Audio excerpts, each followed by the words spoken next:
don't know how to knit, don't know how to crochet, but love wearing scarves? I got you. I'm about to show you a no-sew method and a beginner-friendly sewing method. Let's go. Fabric selection is going to be extremely important. For fall, I typically do like a soft stretch knit, and then transitioning into late fall, we may go into a flannel. And then for winter time, we have our knits. We have fleece, which is one of my absolute favorites because it's so warm. And then you can also have like a velour, a suede. Of course, you can do fur, but fabric selection is going to be everything.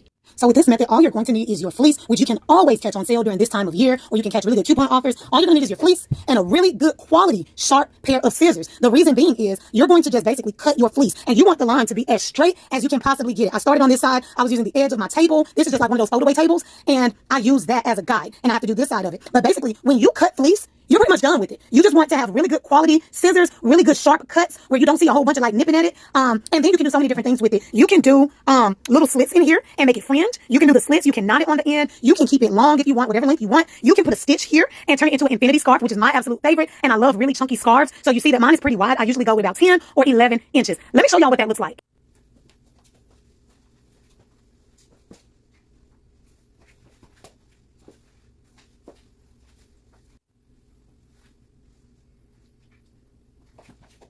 All right, so for this method, as mentioned, very just straight, uniform cuts. Use your measuring tape to make sure they're even. With some fleece, even after you do your cut, you can tug at it like this very gently, and it will hide the imperfections in your cuts. But all fleece isn't made equal, all right? So what I did over here was I did some single knots. I took one piece that I cut, loop it around, and just literally did a single knot. So that's a design. Of course, if you're doing a little bit skinnier, you can take them and you can twist them and do some type of knot on the end, or you can stitch it on the end, but that would be really, really cute as well. But just get really, really creative with it. You can do whatever you want with the ends, or like I showed you in the last clip, you can keep it just straight exactly as it is. You're still going to be very warm.